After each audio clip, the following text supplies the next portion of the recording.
बड़ा भारी है।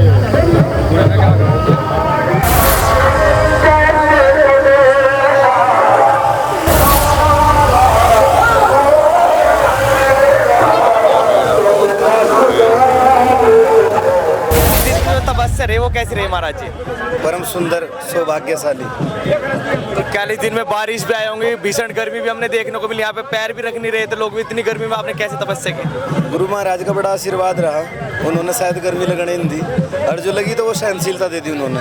तो आज 41 दिन पूरे हो चुके, तो इसके बाद अब आगे क्या होने वाला है, क्या रहेगा यहाँ? आज मंदिर का शिलान्यास हो गया, नींव रखी गई, अब काम होएगा, मंदिर बनेगा। तो इतनी जो भीड़ आई हो, इन्हें क्या संदेश देना चाहेंगे? तमाम भीड़ है, लोग सुबह से यहाँ पर लोग आने जाने शुरू हो चुके, तो क्या कुछ कहेंगे? पहली तो बात बड़ा मन प्रसन्न है, सनातन जागृत इतना विशेष तरीके से है, और सबका धन्यवाद करना चाहेंगे आने के लिए, जुड़ने के लिए सनातन धर्म से, और सबको आशीर्वाद करेंगे गुरु भगवान जो हमने भजन तप किया, इसे सब इसका जो श्रेय अगर कुछ भी मिलता हो तो वो सब इन लोगों को जा।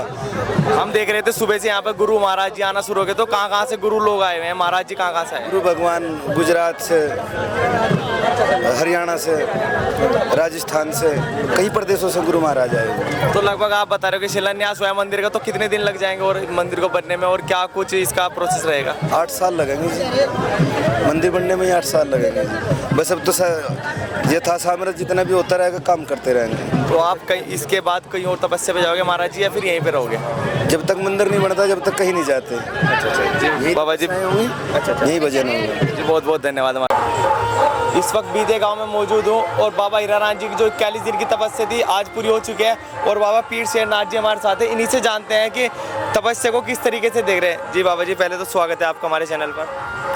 हाँ जी, बाबा जी की जो तपस्या है 41 दिन की, उसे कैसे देख रहे हैं? इतनी गर्मी में जो तपस्या किया बाबा जी ने, जो महाराज जी योगी हीरानाथ जी तपस्या कर रहे हैं, अस्तल बोर से चली आ रही हमारी नाथ परंपरा की एक शाखा, इसमें साधु बन के हीरानाथ जी ने अपने जीवन में तपस्या को साधना बनाते हुए जन कल्याण और विश्व कल्याण के लिए आने वाली पीढ़ी में संस्कृति और संस्कार का वारसा बना रहे, इस हेतु और लक्ष्य के लिए जन समाज को जोड़ने के लिए अपने शरीर को कसते हुए, अपने शरीर को कष्ट देते हुए परम की प्राप्ति के लिए और अपना मुक्ति के अनुभूति के लिए, अपना जनमानस के कल्याण के लिए, जैसे गौ सेवा का कार्य हो, देव सेवा का कार्य हो, और सब जनता को एक सुर से और एक तार से बांधने के लिए इस साधु ने अपने जीवन में तपस्या को साधन बनाते हुए इस पावन भूमि में आके जो कार्य कर रहे हैं वो सराहनीय है, जिसने निस्वार्थ भाव से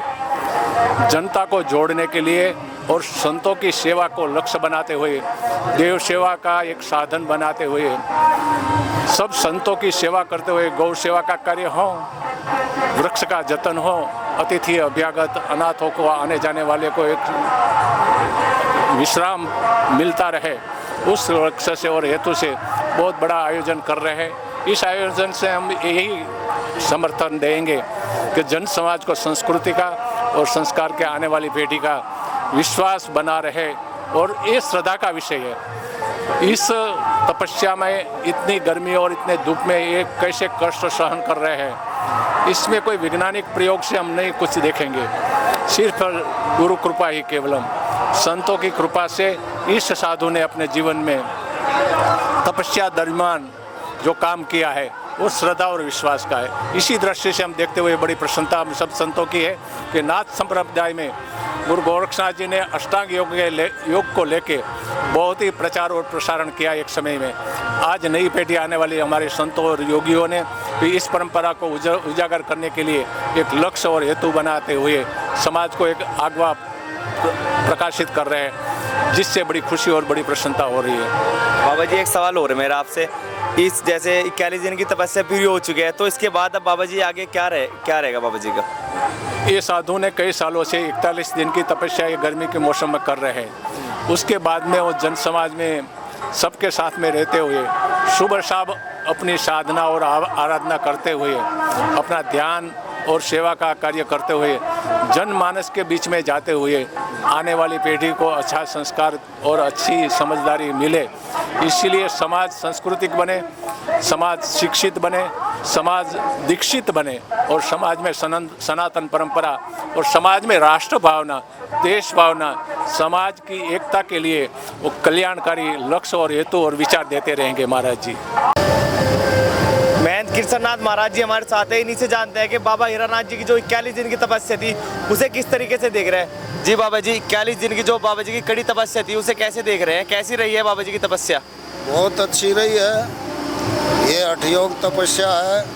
आदि अनादि से नाथ संप्रदा में शिव भगवान भी धुना लगाकर न तपया करते, गोरक्षनाथ जी भी उन्हीं की परंपरा से हीरानाथ जी हैं। जन कल्याण के लिए और अपनी साधना के लिए जेठ के महीने में 12 से 3 बजे तक भयंकर धूप और धुनों के बीच में बैठकर न तप किया है, अपनी साधना की है। अच्छा, हम देखते हैं कि लगातार मौसम भी बदलते रहते हैं, कभी धूप आती है और बारिश भी आई थी कल तो लगातार, तो इसमें किस तरीके से रहते हैं? बस बैठे रहते हैं, बारिश आओ चाहे धूप आओ चाहे आंधी आओ, उठते नहीं हैं समय से पहले। अच्छा, एक तरफ जहाँ इतनी भीषण गर्मी हो रही है, लोग घर से बाहर भी निकलना पसंद नहीं करते, उसके दूसरी तरफ बाबा जी इतनी कड़ी तपस्या कर रहे हैं। हाँ तो यही तो हठ तपस्या है, हठ योग है। सिर पर भी अग्नि धर रहे हैं, साइडों में भी धुएं लग रहे हैं, सूर्य का भी ताप है। ये हठ तपस्या है, हठ योग है। तो आखिर इन तपस्याओं के पीछे उद्देश्य क्या रहता है बाबा का? जीव का कल्याण हो, अपनी साधना, अपने शरीर की साधना, भगवान गोरक्षनाथ जी का भजन,